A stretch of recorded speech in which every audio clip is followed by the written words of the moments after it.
Professor, opa. Diga aí. Enquanto o pessoal não entra, eu queria tirar uma dúvida, ficou um pouquinho confuso na minha compreensão. Diga aí. No caso da questão da prescrição, Certo. que se não encontra... Deixa eu formular aqui rapidinho, eu tinha até anotado. Se não encontra o devedor, ele não é citado, então se não encontra bem, não é isso? Isso. É Pronto, prescrição vamos... intercorrente. Justo. Então fica aquele prazo de até 1 ano. No Suspende por caso, 1 ano, e isso. aí, de acordo com aquele repetitivo do STJ que eu mostrei, vai contar de quando a suspensão da intimação da fazenda, ou da não localização dos bens, ou da não localização do devedor. Vai contar Pronto. 1 ano de suspensão, independente do juiz ter determinado a suspensão. Conta 1 ano. Se durante esse período de 1 ano nada acontece, o devedor não é citado, o bem não é localizado, passa 1 ano e depois começa a contar o novo prazo prescricional de 5 anos. Por isso que é intercorrente. Começa novo prazo e aí, terminado esses 5 anos, caberá a extinção pela prescrição intercorrente. Pronto, mas assim, minha dúvida seria, passou esse prazo da suspensão de 1 ano, e começa a contar aqueles 5, que é Isso. para dar... Pronto. E se tiver no último, assim, nos últimos dias, nas últimas semanas, e caso encontre o devedor, então desconsidera toda essa questão e... Não. O fisco, Diego, já respondo você, tá? Eu vi que você postou aqui no chat, eu já vou nas suas perguntas, tá? O que vai acontecer, Gabriel, é o seguinte: nesses 5 anos, o fisco tem que matar o negócio. Ou seja, ele tem que achar o devedor, achar bem, né, para poder encerrar a execução. Logicamente, se ele conseguir bens suficientes, né, a prescrição aí ela perde o sentido, porque agora já tem bem, a questão é só vender os bens. Então não se fala mais em prescrição, a execução já está garantida, entendeu? Ah, entendi. Certo? Então, no caso, Se ele aquele achar, que não é se ele achado, quando citar, acha... ele tem que citar e tem que achar bens do cara para vender. Nesses 5 anos aí que estão faltando. Então, passou, tchau. Passou um abraço. Que é o que acontece com, eu não vou dizer, 60% das execuções. Estou sendo bondoso, mas seria até mais. Né? Execução fiscal, normalmente, você não acha bem. Não só execução fiscal, execução extrajudicial do CPC é do mesmo jeito. Não acha bem, vai morrer. Vai passar o tempo e não vai ter o que fazer. E boa parte desse pessoal mau caráter não coloca coisas no nome dele, né? Sai Lógico, migrando. ele não vai. Já vou, Diego, já vou responder suas perguntas. Diego já postou já 15 perguntas ali no chat ali. Eu já vou responder. Né? Mas é porque não vai achar bem mesmo, tá certo? Deixa eu ver aqui. O Diego já fez aqui várias dúvidas aqui.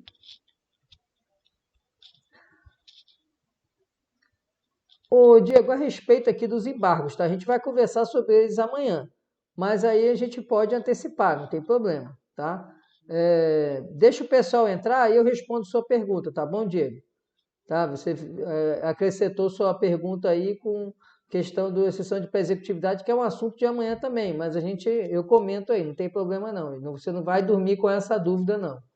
Certo? Você não vai ter insônia por causa de execução fiscal, embargos de execução fiscal, não. Tá certo? A gente vai esclarecer sua dúvida aí. Professor, eu já peguei aí a resposta do Gabriel, já em Da pessoa andamento aí. Eu intercorrente, imagino. Não, eu até vou pedir assim, faz a sua e a gente vai segurar só um pouquinho para o pessoal entrar, porque eu sei que essa dúvida da pessoa intercorrente vai ser de muita gente. Mas diga aí, Carlos, qual é a sua dúvida aí? Dúvida Pronto. ou colocação, né? Não sei. Na verdade, assim, é de um processo que eu acompanhei e teve algumas coisas assim que eu fiquei, poxa, na prática realmente é aquela coisa, quando você se depara e disse agora, né? Então onde que eu vou, E né? foi, e aí foi o seguinte, passou todo o processo inicial de citação, o oficial foi lá para ver se achava bens, não encontrou. E aí, no momento em que a fazenda foi intimada de que não existia bens, automaticamente entra-se a suspensão do processo, da execução. Pelo aquele repetitivo do STJ Isso, automaticamente entra. Acontece que, no momento em que a Fazenda foi notificada que não havia bens, ela pediu a penhora online. Sim. E aí, vamos imaginar, ela foi notificada em 2013 e, em 2013, no mesmo mês, ela entrou com o pedido de penhora online. Certo. Em 2013. 2019 foi efetivada a penhora online. Ou seja, 2013, para o momento em que foi penhorado mesmo, passaram aí 6 anos. Certo. Mas tem que ver se esses 6 anos, tem que ver se nesses 6 anos passou o prazo lá da pessoa intercorrente. O que a Fazenda vai alegar, sem dúvida, é que aí a demora não foi da Fazenda, foi do juízo. Exatamente. Né? E aí vai cair no entendimento do STJ de que não pode ser prejudicado em razão da demora do Poder Judiciário. Então você pode até alegar. Não pode. Oi? A Fazenda não pode qualquer parte, né? Qualquer parte não pode ser prejudicada pela demora, né, do Poder Judiciário. Então, o STJ já disse que essa questão da demora no cumprimento ou não no atendimento de algum requerimento que tivesse por finalidade obstar essa questão da prescrição, né, da localização de bens, o que obstaria essa prescrição intercorrente, o exequente, isso aí vale para execução extrajudicial, vale para execução fiscal, ele não vai ser prejudicado. Ele não pode ser prejudicado. Então, nessa hipótese que você está me falando, que não é uma hipótese errada, isso acontece muito, né? Eu não sei nem se é de Juazeiro, mas se for de Juazeiro, só na vara de execução fiscal de Juazeiro, que é a terceira vara cível, lá tem quase 9 mil processos, desses 9 mil, 4 mil são execuções fiscais. Então, é humanamente impossível, né? Às vezes passa mesmo. Na minha vara, que é a execução extrajudicial, às vezes passa 6 meses, 1 ano para eu fazer uma penhora online. Né? Porque se eu for fazer, não dá para parar e fazer. Aí eu junto 30 processos para fazer 30 de uma vez. Às vezes passa 6 meses para eu fazer 30 de uma vez. Porque se eu vou, cada dia faz um. Perde um tempo danado, é melhor perder um dia só fazendo 30 do que perder várias horas para fazer um, depois fazer outro, depois fazer outro. Né? Então, nesse caso que você está me apresentando, eu entendo que não, ainda que você alegasse a pessoa intercorrente, não poderia ser reconhecida, porque a demora não foi do exequente, a demora foi da máquina judicial. Tá joia? Mas assim, na sua posição, você vai alegar, pô. Deixa o pau quebrar e recorre, agrava, né? Vai que chega lá no tribunal, o tribunal, não, realmente o juiz demorou muito, então o executado não pode ficar prejudicado, deixa o pau quebrar. Né? Você vai alegar aquilo que você puder para defender o seu cliente. Então, eu nesse caso aí, eu alegaria, né? Eu, na posição de advogado, alegaria e deixaria, recorreria, gravaria e deixa o pau quebrar. Vamos ver até onde vai e ver se consegue reverter e reconhecer. Acho difícil porque a posição do STJ é de que não caberia pelo fato de não ser uma inércia do exequente, e sim do aparato estatal. Tá joia? Perfeito. E a galera toda, acho que ainda falta gente, né? Vou dar mais 2 minutinhos, né? Só entraram 19. Deixa eu aproveitar e ver aqui do pessoal que estava faltando aqui, ver se chegou alguém aqui. Cícero Jonas, deixa eu ver se chegou aí. Cícero Jonas, não tem não. Denis Leonardo, chegou por aí. Denis, não. Ebson também não.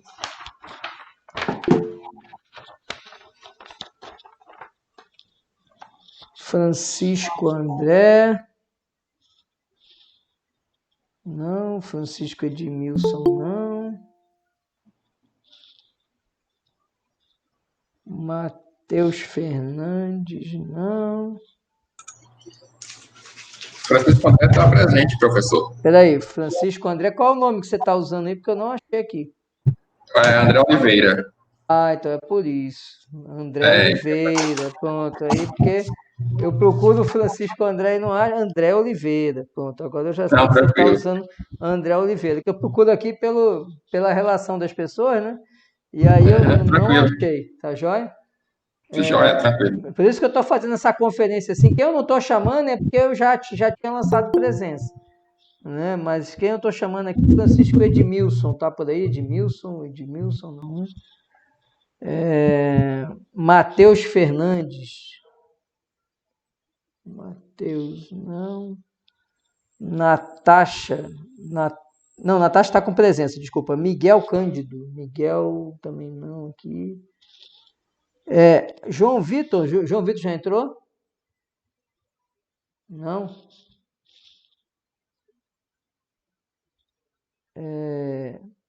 Raoni entrou, que eu vi aí, né? Hein, Raoni? Teu nome não está na lista, né? Eu vou colocar aqui, você está repondo, alguma coisa assim, não é isso? João Vitor, professor, aqui eu entrei. Não sei, então, João Vitor e Raoni, os dois não estão com o nome na lista. Então vocês estão Não, repondo, né? Oi? não, é porque eu entrei atrasado, aí eu tô pagando do. Ah, beleza. Aí eu anotei aqui, tá? João Vitor Alves e outro, Raoni, ele botou aqui, né? Botou o completo aqui. É Raoni Fidelis Ribeiro, né, Raoni? Você também é a mesma coisa, né? Você tá.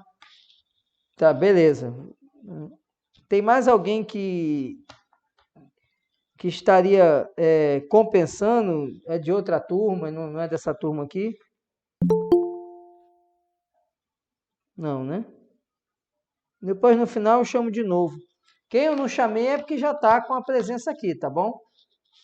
Então quem eu não chamei é porque eu já conferi pela lista que eu puxei antes, deu certo de conferir. Bom, gente, já passou 5 minutos. Já botei sim, Ana. Não é Ana Cecília, não é isso? Ana Cecília Ferreira Dantas, não é? Pronto, então. Beleza. Então já tinha colocado já desde do primeiro horário, tá bom? O Júlio César também. Deixa eu confirmar aqui, mas tá aqui, tá com presença já, viu? Eu puxei pela relação que eu já tinha gerado lá antes da gente finalizar aquele encontro de 7h30, tá bom? Bom, gente, e aí, o pessoal conseguiu assistir o vídeo? Né? Espero que tenha dado para assistir. Ederaldo, você tá... Tudo bom, Ederaldo? Prazer revê-lo aí, viu? Você tá aqui, tá com presença. Eu puxei a relação de vocês e gerei a presença de todo mundo, tá? Então fique tranquilo. Tá, obrigado, professor. Falou, meu amigo? Tudo tranquilo. Prazer Tudo revê-lo, bem. viu? Grande abraço. Igualmente, um grande abraço. Valeu. Vamos lá. Eu já tenho algumas dúvidas aqui que postaram aqui no chat, então eu vou priorizar essa pergunta aqui do chat, do Diego, tá? É uma pergunta que, na verdade, é um assunto que a gente vai estudar amanhã, mas nada impede da gente conversar ele agora, tá certo? O Diego colocou assim: o STJ tem entendimento a respeito do aceite dos embargos caso a parte seja comprovadamente hipossuficiente. Aí ele pergunta: seria possível a posição de embargos com garantia insuficiente? Vamos lá. A primeira situação é a seguinte: o STJ ele tem essa posição da comprovação da parte ser hipossuficiente. Mas a gente precisa entender que esses julgados do STJ eles são minoritários, tá? Ou seja, a parte tem que efetivamente comprovar essa hipossuficiência. Não é simplesmente fazer aquela alegação genérica como todo mundo costuma fazer, não. A parte vai ter que comprovar que ele não tem condições de garantir, e a hipossuficiência é para garantir o processo. Né? Então, ele tem que comprovar essa hipossuficiência que impeça a garantia. Porque se ele não comprovar, se ele só fizer aquela alegação genérica, os embargos vão ser rejeitados. Tá certo, Diego? Então, o primeiro ponto, essa comprovação ela tem que ser inequívoca. Pode olhar os julgados que, inclusive, eles falam inequivocadamente, né? Ou seja, inequivocadamente. Não tem dúvida que o cara não tem condições de garantir. Tá certo? E aí, pode opor embargos com garantia insuficiente? E aí, vamos lá. É possível que você apresente garantia insuficiente e oponha os embargos. Entretanto, o juiz ele vai determinar o reforço da garantia, certo? E aí você vai ter que entrar nessa mesma situação do entendimento do STJ, de que quando você é comprovadamente hipossuficiente, você pode embargar sem garantir. né? E aí você vai ter que mostrar que, ó, a execução é de 1 milhão, eu tenho um imóvel aqui de 500 mil e é o que eu tenho, eu não tenho mais nada. Está aqui minha declaração de imposto de renda, eu não tenho nenhum bem em meu nome, eu não sou sócio de empresa, eu não tenho mais nada, é o que eu tenho para garantir. E aí o juiz pode aceitar usando esse mesmo entendimento do STJ de que quando a pessoa é comprovadamente, inequivocamente hipossuficiente, ele aceitar, né, ou a ausência de garantia ou a garantia menor. Agora, fique bem claro, tá, Diego, que isso é a exceção, viu? A regra é a rejeição dos embargos na execução fiscal quando não houver garantia, tá bom? Aí vem, ao invés de embargos, pode opor exceção de pré-executividade? Pode, Diego. Amanhã também a gente vai falar de manhã sobre exceção de pré-executividade. O problema da exceção de pré-executividade é que você não pode provar nada, você não pode constituir prova. A prova já tem que ter na execução fiscal. Então, você não pode sequer juntar documentos. Isso é outro aspecto polêmico, mas vamos deixar para conversar amanhã. Mas aí, na exceção de pré-executividade, você vai ter que alegar a matéria que está ali, salta aos olhos. Se não, o que vai acontecer é gerar o perecimento, né, da sua exceção de pré-executividade. Se você quiser alegar a matéria, que você precisa produzir prova. Eu já vi a exceção de pré-executividade que a parte no final requer perícia. Né? Então, assim, não deu trabalho, né, para rejeitar essa exceção, porque ele está pedindo perícia, então não pode ser exceção de pré-executividade, porque a exceção de pré-executividade não admite nenhum tipo de produção de prova. Então, se você tiver uma matéria que pode ser conhecida de ofício, é matéria de ordem pública, e o juiz e você, né, o embargante, né, o recipiente, melhor dizendo, não precisa produzir prova, você pode fazer sim por exceção de pré-executividade, que ela tem a vantagem de, obviamente, não exigir garantia do juízo. Mas o problema é que ele limita o escopo de defesa às matérias de ordem pública e matérias que não demandam dilação probatória. Esclareceu suas dúvidas aí, Diego?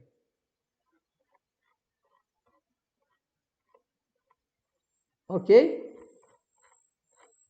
Pronto, beleza, com certeza. Vamos lá, mais perguntas aí, gente, mais dúvidas sobre execução fiscal.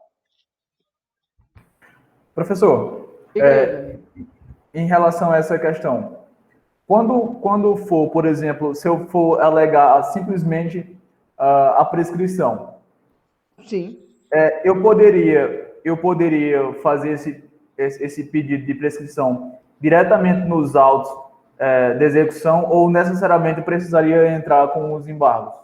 Você pode alegar diretamente nos autos da execução por meio de exceção de pré-executividade. Uma petição simples, demonstrando ali as datas, né? Faz um mapinha, botando a data ali para mostrar que já passou 5 anos.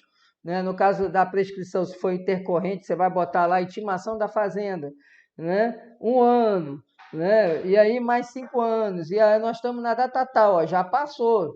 Né? E aí uma petição de 2 folhas resolve. Né? Não precisa nem gastar muito, certo? Então, você vai alegar, exceção de pré-executividade, ela vai ser alegada nos próprios autos, e a prescrição é uma matéria clássica de exceção de pré-executividade. É uma matéria clássica de exceção de pré-executividade, é a prescrição. Tá?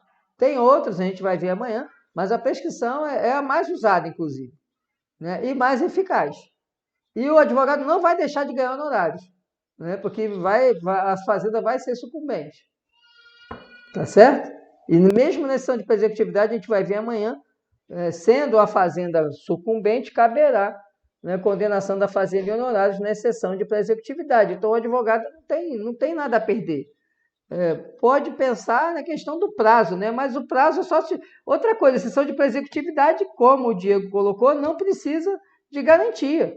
Então, assim, o prazo na execução fiscal só vai contar da garantia, né, para embargo. Só vai contar da intimação da penhora, perdão. Quando você for intimado da penhora, que vai iniciar o prazo. Se não penhorou nada, você pode entrar com exceção de pré-executividade quando quiser. Inclusive, o entendimento é que mesmo em fase recursal, você pode reduzir a exceção de pré-executividade. Então, não há nada a perder usando a exceção de pré-executividade. Desde que se enquadre, né, na exceção. Não adianta você querer reduzir matéria... Diga, aí nesse caso fica suspenso aí? Não, enquanto não encontrar Os bens do executado, se fica suspenso o prazo, é assim? Não, é assim, o que acontece? Vamos lá, Eduardo. No caso da prescrição intercorrente, Certo. vamos lá. Pronto, o Diego fez outra pergunta aqui. Diego, já responde. Vamos aqui à prescrição intercorrente. Nós temos duas modalidades de prescrição. A prescrição normal é aquela que ocorre no direito tributário quando? Quando ocorre, né, o lançamento definitivo, né, quando ele fica constituído definitivamente, e quando que ele fica constituído definitivamente? Quando termina o prazo de pagamento. Terminado o prazo de pagamento, né, lá notificou, o contribuinte tem 30 dias para pagar. Quando termina o prazo de pagamento, no 31º dia, inicia o prazo da prescrição. Para que serve o prazo da prescrição? É o prazo para o fisco ele escrever em dívida ativa e ajuizar a execução fiscal. Se a execução fiscal não for ajuizada nesse prazo de 5 anos, vai então acontecer a prescrição. E essa prescrição aqui ela é diferente da intercorrente. Por que existe a prescrição intercorrente? Inter, né, quer dizer entre, corrente no curso de. Então, intercorrente é no curso do processo. Prescrição intercorrente, então, ela vai acontecer somente dentro do processo. Enquanto a prescrição ela vai se verificar antes do ajuizamento da ação de execução, na prescrição intercorrente, ela acontece na duração do processo. Como que funciona a prescrição intercorrente na execução fiscal? É necessário que, duas hipóteses, ou o executado não seja localizado, ou ele não tenha bens localizados para serem penhorados. Num ou no outro caso, ou seja, não encontrado executado ou não encontrado bens do executado para penhorar, acontece o seguinte, a partir do momento, então o marco inicial da suspensão, Ederaldo, que você perguntou, é o momento em que a fazenda é intimada de que não foram encontrados bens do executado. Isso está onde? Lá no artigo 40 da Lei de Execução Fiscal, se não me engano é parágrafo 1º ou 2º. Ok.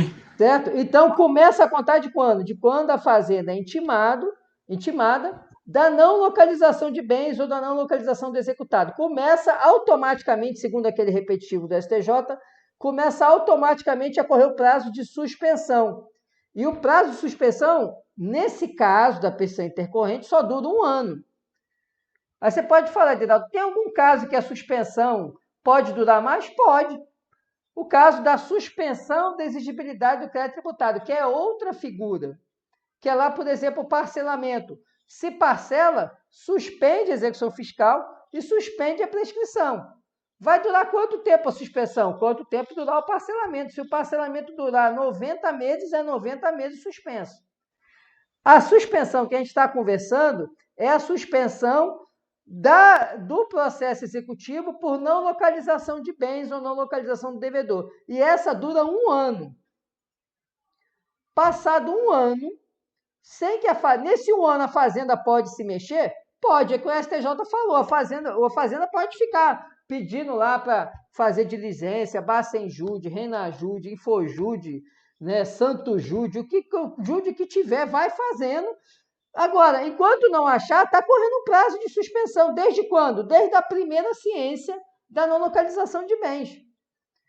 Aí vai a fazenda ficar pedindo, passou 1 ano e não achou nada ainda, ou não achou o executado, o que acontece? Automaticamente termina o prazo de suspensão de 1 ano, porque ele só dura 1 ano, e começa o prazo de prescrição intercorrente, ou seja, inicia novo prazo de contagem da prescrição de 5 anos. E esse agora não interrompe mais. Só vai interromper em que situação? Se houver alguma causa de suspensão da exigibilidade do crédito tributário, que são aquelas lá do artigo 150, que é parcelamento, moratória. Moratória é mais difícil, mas liminar concedida, liminar na tutela antecipada em ação judicial, liminar em mandado de segurança, depósito do montante integral. Essas situações geram também a suspensão da exigibilidade do crédito tributário e a suspensão da prescrição, mas não confundir essa suspensão de 1 ano com essa suspensão, e aí, Ederaldo, essa que eu falei lá da suspensão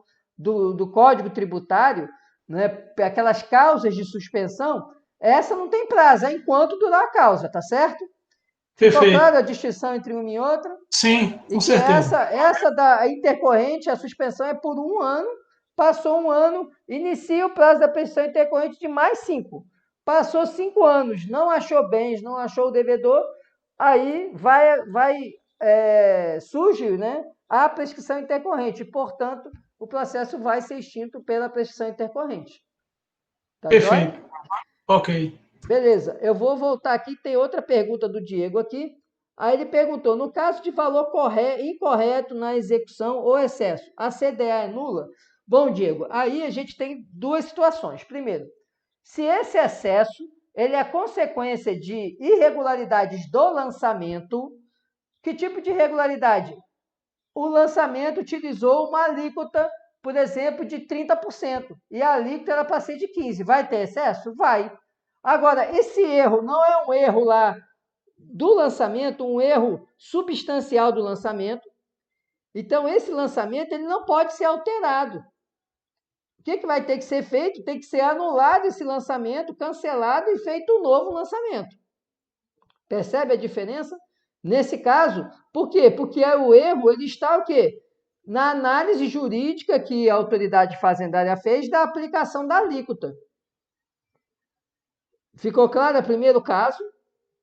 Isso cai lá no artigo 144, salvo engano, do Código Tributário. Erro material, né, e o erro material ele pode ser alterado e o erro, não é erro formal, não, erro substancial, que tem a ver com erro jurídico.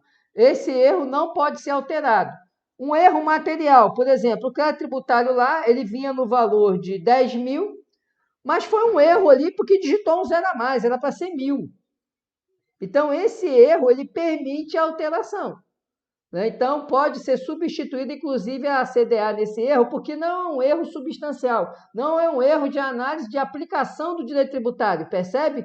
É um erro factual, um erro ali de processamento. A pessoa digitou um zero a mais, foi digitar ali, errou ali o número ali, era para ser 1.344,52, errou a vírgula. Aí ficou 13.544,20. Né? Então, errou ali a vírgula ali, errou a posição do número. Esse erro, ele é um erro que permite a alteração e, portanto, você pode substituir a CDA. Ok? De qualquer forma, então, por que eu estou falando isso? Porque esse erro a Fazenda pode corrigir até quando? Até a decisão do juiz a respeito, né, da sentença de primeiro grau. E aí, sentença, ela pode ser tanto a sentença nos embargos do devedor, como pode ser a sentença extintiva, que ela vai ser prolatada em razão de uma exceção de pré-executividade. Porque se a exceção de pré-executividade for acolhida, ela vai gerar a extinção da execução e, portanto, vai ter que ser por meio de uma sentença também. Então, essa sentença de primeiro grau é o prazo, é o limite para a Fazenda trocar essa certidão. Então, tá lá, você é procurador da Fazenda. E aí vê que, na verdade, houve um erro ali, um erro, né, meramente ali material, no sentido de, na hora de lançar um número, lançou um número errado. Né? Na dívida ativa está certo, quando foi extrair a certidão, extraiu errado por um erro de sistema. Então, você vai trocar essa certidão. Agora, quando o erro for um erro técnico do lançamento, um erro de avaliação jurídica da autoridade fazendária, esse erro não permite a troca da CDA e, portanto, o fisco vai ter que desistir da execução. Às vezes o fisco desiste da execução, né? E aí ele desiste e aí faz outro lançamento e entra com outra execução. Tá certo? Então, vai depender da natureza do erro. Né? Em algumas situações, a Fazenda pode trocar a CDA até a sentença, e outras situações não vai poder. O fato é, o juiz não vai poder corrigir o valor da CDA. Ou seja, era para cobrar 15 mil, analisa lá e não é 15 mil, é 10 mil. O juiz não vai poder chegar e falar, não, então aqui vai prosseguir a execução por 10 mil. Não vai poder. Por quê? Porque o lançamento é ato privativo de autoridade fazendária. Então, o juiz vai o quê? Vai declarar a nulidade da certidão da dívida ativa. Exceto se Na certidão, isso às vezes acontece, você tem vários créditos tributários.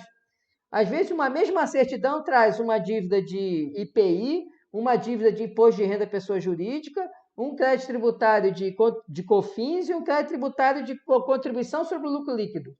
4 créditos tributários numa mesma CDA.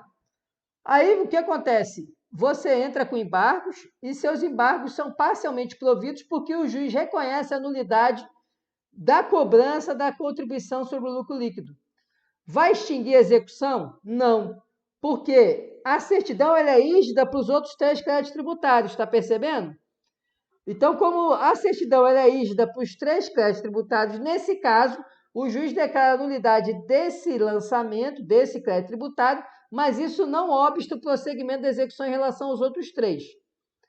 Perceberam? É preciso que esses créditos estejam distintos na CDA. Se for uma CDA com um único crédito tributário e está errado o valor, morreu. Se o juiz reconhecer o erro, ele tem que anular. Anulou o crédito tributário, anulou a CDA, porque só tem um crédito ali. Ficou claro isso aí? Esclareceu isso aí, Diego? Esse ponto que você queria saber, e agora eu expliquei. Beleza? Ficou claro essas dúvidas aí que o Diego colocou? Muito boas as perguntas, viu, Diego? Muito legal. Muito boa a sua participação. E aí, gente, mais dúvida aí? Não é isso, Lituan? Isso é uma pergunta, um comentário? Não, peraí. Agora que eu vi, você botou um monte de coisa lá em cima. Deixa eu voltar aqui. Aí você botou suspensão da prescrição não se aplica. Ah, tu está falando aqui do parágrafo 3º, né? Olha, é o seguinte. Esse prazo de 180 dias, tá? Ele não se aplica a crédito tributário. Por isso que eu nem comentei isso com vocês. Esse prazo de 180 dias aí de suspensão entre a inscrição da dívida ativa e o ajuizamento da execução, ele só se aplica para crédito de natureza não tributária. Ou seja, quais são esses créditos, né? Foi aquilo que eu comentei no vídeo. É o crédito, por exemplo, de uma dívida de um contrato, uma multa de um contrato, um inadimplemento contratual, multas em geral, né? Multa de trânsito, qualquer multa que você imaginar é uma dívida de natureza não tributária. Então, esse prazo, essa suspensão de 180 dias, lá do parágrafo 3º, acho que é artigo 2º, né, o artigo 1º da Lei de Execução Fiscal, esses 180 dias só vale para dívida ativa de natureza não tributária, tá bom? Isso não se aplica para dívida tributária. Exatamente, não se aplica a tributária. E aí, inclusive, se você for olhar lá a própria decisão do STJ, ele fala que aquela questão ali só se aplica aos créditos de natureza tributária, viu? Aquela prescrição intercorrente só se aplica à questão dos créditos de natureza tributária. Tá? Porque, inclusive, o prazo prescricional da multa é diferente, vai depender da lei lá que regula. Né? Normalmente vai ser 5 anos, mas não necessariamente. Tá ok? Esclareceu aí, Nituan? Vai depender da lei específica que regula a norma lá. Tá bom? Se for uma multa ambiental, aí tem que olhar a lei ambiental. Tá bom? Beleza? Esclareceu? Mais dúvida aí, gente?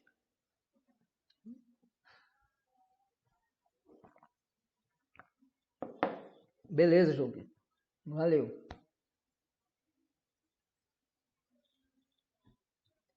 O mais importante aí desse assunto, sem dúvida, para vocês aí que já atuam, né, ou vão atuar na área tributária, é a questão da prescrição intercorrente, né? E eu procurei ser bem claro nela para não polemizar. Eu podia ficar aqui discutindo o acórdão, né? E aí chovendo aqui, que quem fosse interessar, eu li todo o acórdão, li todos os votos, não só o acórdão, eu li inteiro o teor, né? Dá 250 folhas, é um livro, né? Então a gente poderia aprofundar a discussão do tema, mas o que interessa é a gente aprender, vocês entenderem na prática como isso funciona. Quem for querer fazer uma monografia sobre isso, sugiro tirar o inteiro teor desse acórdão do STJ, ler os votos, né? Vai ter voto que você vai se perder, porque esse julgamento demorou, então você teve o voto, depois teve o voto vista, aí outro relator pediu vista e a coisa ficou mais 2 anos. Então, ele é muito esparçado. Às vezes você vê um voto, passa um ano para outro voto, né? Então, assim, mas porque era uma questão complexa e eles sabiam que estavam decidindo algo que ia repercutir muito, né? Então, certamente quiseram ter uma segurança maior. Mas eu procurei ser o mais claro para que vocês compreendessem a aplicabilidade desse instituto, tá? Para o dia a dia de vocês, para a rotina de vocês. E aquela questão da desconsideração da personalidade jurídica, ninguém ficou com dúvida, ninguém contestou a minha opinião, o que eu falei, nada, todo mundo passou ali tranquilo. Vocês viram ali que eu comentei sobre a questão da desconsideração, incidente de desconsideração da personalidade jurídica? Há uma polêmica muito grande nisso, tá? Tem um julgado agora de 2019, né? Tem, Dois. Aí mas tem uma divergência entre a primeira turma do STJ e da segunda turma do STJ. Mas a gente tem que observar naquele julgado ali, Vitor, que aquele posicionamento ali foi referente a uma questão de grupo empresarial, não é? Então, foi por conta de uma situação de grupo empresarial, não foi isso? Se não me engano, foi questão de grupo Sim. empresarial. Né? Então, eles deram interpretação por se tratar de grupo empresarial. Eu não sei se numa situação societária, de sócio mesmo, eles iam entender dessa mesma forma. Né? Eles entenderam que ali a fazenda poderia usar a desconsideração, né? Salvo engano, foi isso. Mas era uma situação de grupo empresarial. E eu não sei se eles iam, se ali já dá para dizer que foi uma mudança de entendimento. Né? Eu não senti aquilo como uma mudança de entendimento. Eu senti como uma aplicação a uma situação jurídica específica, que era uma desconsideração dentro de um grupo econômico. Eu não sei se em relação a um sócio, né? Pessoa física, né? Pessoa física ali, 2 sócios, se eles iam entender da mesma forma que a fazenda deveria fazer a desconsideração da personalidade jurídica. Eu acredito que não, justamente por conta daquela explicação que eu dei ali para vocês, que é o entendimento da jurisprudência de que a gente não pode confundir a responsabilidade do 135 com a responsabilidade decorrente lá da desconsideração da personalidade jurídica, que os fundamentos são diferentes. E por isso que lá, no caso do grupo empresarial, ele não aplicou o 135, porque lá ele tinha que aplicar o 50 mesmo do Código Civil, que era a confusão patrimonial. Não foi lá o fundamento, quando você lê lá a emenda, ele vai seguindo essa questão. Ele segue a linha da confusão patrimonial e do poder controlador ali da empresa controladora. Não é isso? Se você for ver lá, o acordo é nesse sentido. E se a gente for pensar, o que leva à desconsideração da personalidade jurídica? É aquilo que eu falei lá no vídeo. Ou é o abuso, né, o abuso da personalidade jurídica, ou então a confusão patrimonial. Tem que ser um desses dois. Né, que não são os mesmos fundamentos do 135. Mas vocês vão encontrar vários... Já ouço você, tá, Daína? Deixa eu só fechar o raciocínio. Você vai encontrar vários doutrinadores, o próprio Hugo de Brito Machado, segundo, defende isso no livro dele. Se eu não me engano, o outro doutrinador lá, ele também defende, o outro que eu indiquei também defende no mesmo sentido. E aproveitando, eu procurei os livros e não achei esse outro livro. Né? É um livro tão antigo, acho que está lá guardado numa caixa, eu não achei não, mas eu lembro que eu estudei por ele e agora o nome do livro eu realmente... Eu procurei na internet e não achei também. Deve ser um livro que nem está sendo editado mais. Diga, Daiana. Professor, boa noite. Boa noite. Eu sei que a partir do Código de Processo Civil, o juiz ele pode usar algumas medidas coercitivas para poder a satisfação da sentença, né? Isso, da execução. Cabe também, no caso do direito tributário, em uma dívida muito onerosa, que o empresário ele tem recursos para pagar, mas ele não paga por, desculpa, sem vergonheza? Para burlar, né? Para burlar. Por exemplo, porque a questão da CNH, do passaporte. É possível, professor? Olha, assim, seria possível, porque o CPC ele é aplicado supletivamente ao Código de Processo, à Lei de Execução Fiscal. Então, a gente viu ali várias situações, né? em que eu trazia para vocês a norma do CPC. Eu falei a questão dos bens impenhoráveis. Onde é que você vai buscar? Não tem lá na lei de execução fiscal, está no CPC. Então, eu entendo que sim, o juiz ele pode se valer de outros meios, né, para garantir, né, o adimplemento da obrigação, seja a obrigação numa execução extrajudicial, seja o cumprimento de sentença, seja também numa execução fiscal. A questão é demonstrar isso, né, haver a demonstração da efetividade dessa medida como meio de garantir o adimplemento. É porque, assim, a gente tem acompanhado o exemplo do Ricardo Eletro. Toda vida na pós, que é módulo, acontece alguma coisa com ele. Por exemplo, no módulo do professor Tenório, ele foi preso na época e deu para associar um pouco o caso. E agora parece que o juiz emitiu para poder invadirem, quer dizer, a casa dele para pegar os bens. É o arresto, né? Determinou o arresto. Isso. Então, também cabe tudo isso e poderia até mexer no passaporte dele, né? Se ele fosse uma pessoa... Poderia. Não sei se traria tanta efetividade, a não ser que ele fosse um empresário que viajasse muito, precisasse de viajar para fazer negócio, que tem que ser uma medida que vá constranger a finalidade da execução, é constranger o devedor a adimplir o débito, né? A pagar o que deve, né? Vocês devem ter visto lá na Lei das 12 Tábuas.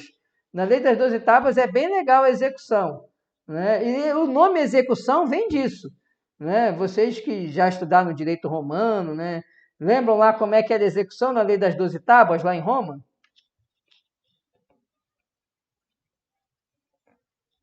Não lembram, não? Lituan, você está dizendo atípicas pessoais não cabem? Vai depender da situação, Lituan. Né? Talvez não tenha chegado a nenhuma situação que coubesse, né? Mas tem um entendimento hoje do STJ, né?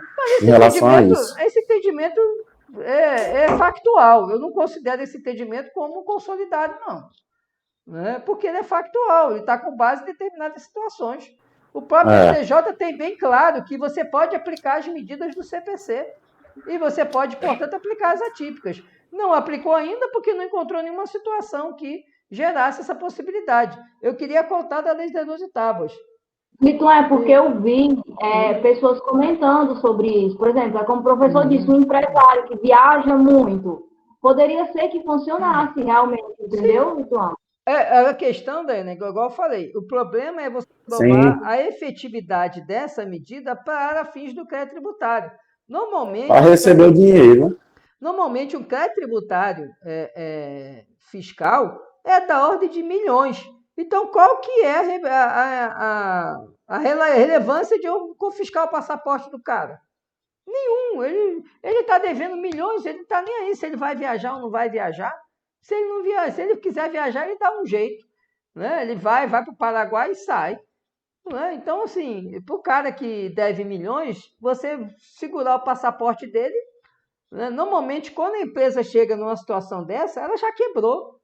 Né? Você não vai achar bem, vai ficar ali, né, cavucando e tentando achar bem, não vai achar. Então, assim, por isso que eu não vejo efetividade, dependeria muito do caso, que eu falei, depende muito do caso concreto. Essa posição, Lituano, do STJ, para mim, é uma posição, como eu disse, factual. Né? Eu não posso dizer que o STJ não vai enxergar um momento em que ele vai conceder a medida atípica. Né? É porque ele não vislumbrou em nenhum processo, e eu, como juiz, eu também, assim, eu não consigo ver uma situação numa execução fiscal que eu tomasse uma medida dessa. Porque, normalmente, os grandes débitos são de empresa. Então, você já teria um problema de ter que ter o redirecionamento para essa pessoa física. A não ser que ele fosse sócio-gerente, fosse administrador, mas não fosse, aí você ia ter que discutir eventual incidente de desconsideração. Quer dizer, tanta água para passar embaixo dessa ponte que eu, honestamente, eu não consigo ver uma aplicação concreta de uma medida, dessas medidas alternativas, né? Mas aí essa questão aí abre precedente para a defesa, né? Tipo... Lógico, você vai defender que não cabe, que o STJ tem posição nesse sentido. Né? Lógico que você vai sustentar isso, né? E deixa não lá... defesa, né? Agora, do lado da Fazenda... Do lado da Fazenda... desfavorável.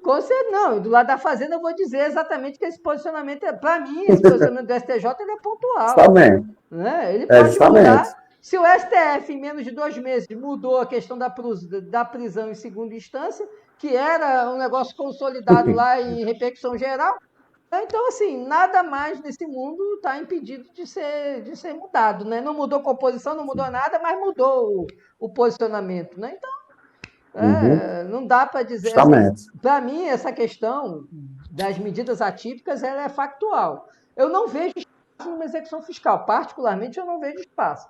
Porque você não vai ter muita efetividade num negócio desse de muito valor. Tá certo? A execução fiscal deve estar os princípios da execução com uma proporcionalidade? Sim, Diego, assim, esses princípios da execução que você fala lá no Código de Processo Civil, ela vai ter que ser observada também lá na execução fiscal. Mas tem um detalhe que a gente precisa lembrar. Quando a gente trata de execução fiscal, a gente tem ali um crédito tributário. E o crédito tributário representa o interesse da coletividade. Então, essa proporcionalidade aí que você diz, a proporcionalidade de força para obter o adimplemento, essa proporcionalidade ela cede espaço à supremacia do interesse público.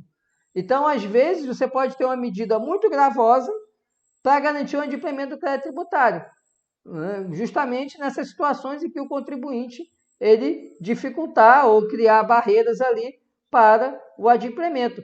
Tanto é assim que no direito tributário, a partir do momento que se inscreve em dívida ativa, a presunção de fraude à execução é absoluta. Acabou. Está inscrito em dívida ativa, acabou, não tem mais o que fazer. Né? Exatamente, vai se sobrepor em dúvio para o contribuinte, meu amigo. Se já está inscrito em dívida ativa, esse dúvio para o contribuinte, não existe. O ônus da prova passa a ser do contribuinte.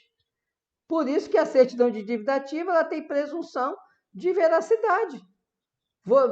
Pode olhar lá no Código Tributário, 201, 202, agora o artigo pode ser que eu esteja errando, né? Mas é ônus do contribuinte desconstituir a certidão de dívida ativa.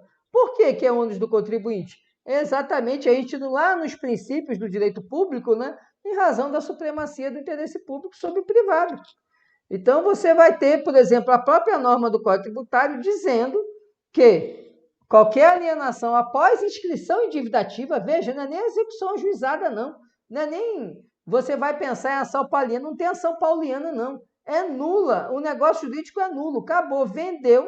Você comprou uma coisa de alguém que tem dívida inscrita, né, na dívida ativa, débito inscrito na dívida ativa. Meu amigo, se você não provar que o cara tinha outros bens para garantir esse débito, você perdeu o que você comprou. Não tem jeito, vai penhorar, vai vender e você vai ter que correr atrás do devedor lá do crédito tributário, de quem te vendeu. Por quê? A supremacia do interesse público sobre o privado, tá bom? Então, essa questão da proporcionalidade, ela não significa que, não, essa medida está muito onerosa. Meu amigo, se é a única medida que foi viável, vai acontecer essa medida. Por quê? Porque eu estou falando ali de uma execução fiscal, de um crédito tributário e de um valor que não é de uma pessoa individualmente. Não é um indivíduo contra o outro, é a coletividade contra o indivíduo.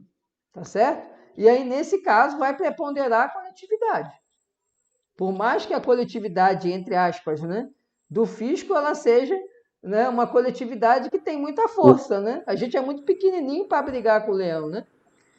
Inclusive, beleza? Em relação a essa disposição aí da fraude, assim, a parte da inscrição, além das disposições do CTN, né, tem a disposição aqui na própria LEF, a própria Lei de Execução Fiscal, em relação aos devedores, aos fiadores, administradores de bens, né? Isso, fiadores. Vão ser solidários se alienarem bens sem a permissão da Fazenda Pública ou sem a prova da quitação. É o artigo 8º, se não me engano, né?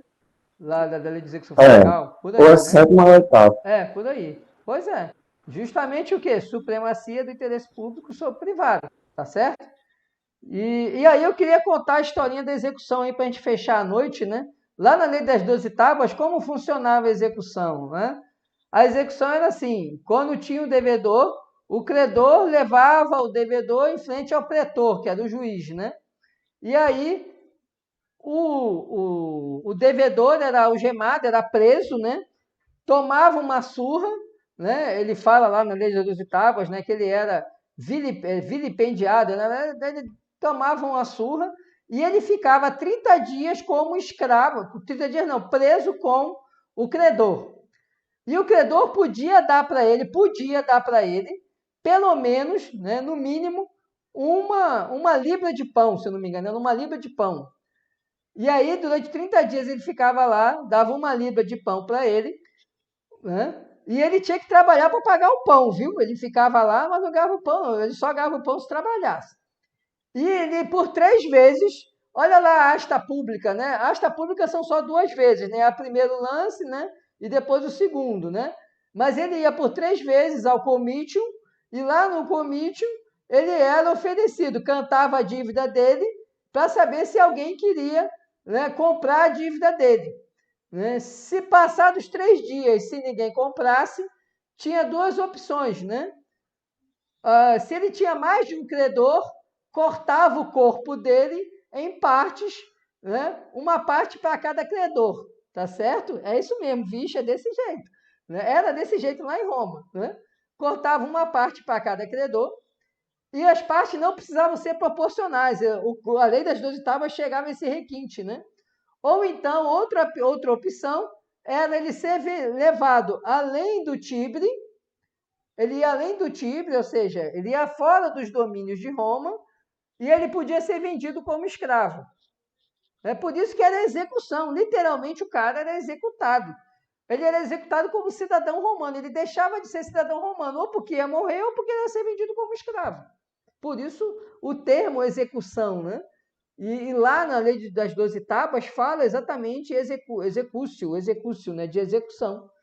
Né? E aí a nossa execução que a gente tem hoje é a reminiscência ainda dessa execução da Lei das 12 Tábuas com os temperos. Agora é o patrimônio do cara, né? Não é mais o cara, não divide o cara em 15 pedaços para dar um pedaço para cada credor, né? As coisas melhoram com o passar do tempo. Né? Mas a execução vem disso, né? Bem curioso isso aí, né? Thomas Piketty, eu não sei quem é, não. Não conheço esse autor ainda. Eu sei porque eu tive a curiosidade de ler. É um economista francês. Um economista? Eu não conheço. Minha cultura... Ele vai falar sobre os impostos, sobre a execução. Eu lembro que ele falou isso. Ele fala isso, né? Eu não conhecia esse autor, não. E, na verdade, é porque eu tive a curiosidade de ler a Lei das 12 Tábuas, né? E também li o Código de Hammurabi, né? Quem já teve a curiosidade de ler, é bem pitoresco também. Mas é bom porque, às vezes, igual esse Instituto da Execução, quando você lê ali, você até entende que algumas coisas que a gente tem ainda são assim, né? Questão da praça, né? Por que falava antes em praça, né? Porque, literalmente, ele era levado para a praça mesmo, botava lá na praça, e aí o credor gritava lá o valor lá da dívida do devedor, e se ele fazia isso 3 vezes. Na terceira vez não apareceu, ou ele levava para fora de Roma, ou matava o cara. Hammurabi, né? Pois é, responsabilidade civil de pedreiro, foi bem curioso também. Bom, gente, mais alguma pergunta sobre a execução fiscal?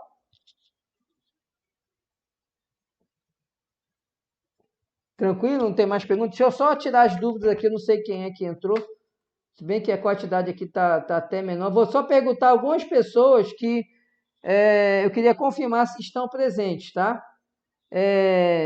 Cícero Jonas, está aí? O Denis já falando que está trabalhando. Ebson, está aí? Não? Francisco Edmilson, apareceu? Mateus, está aí? Miguel. Tibério. Tibério também não está, não?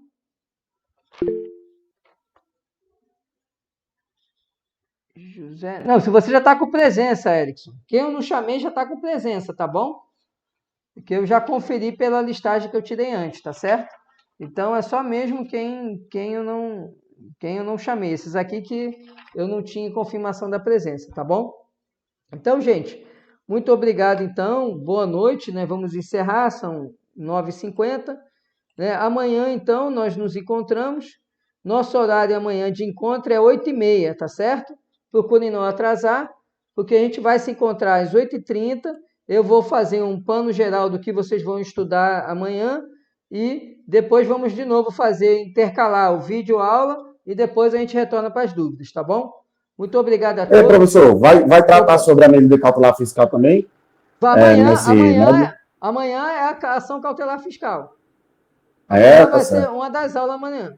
É a primeira, na verdade, a primeira videoaula, a sequência, né? É ela. Amanhã de manhã é cautelar fiscal, exceção de pré-executividade e embargos de execução. E legitimidade ativa também na defesa do contribuinte. Tem um aspecto geral sobre defesa do contribuinte. Tá bom? Pronto. Massa. Beleza? Então, amanhã, boa noite, obrigado. 8h30, nos encontramos. Boa noite a todos, bom descanso e até amanhã, tá bom? Beleza, obrigado aí, Gabriel, pelo incentivo aí. Tá bom? Muito obrigado aí, boa noite a todos. Bom descanso, até amanhã.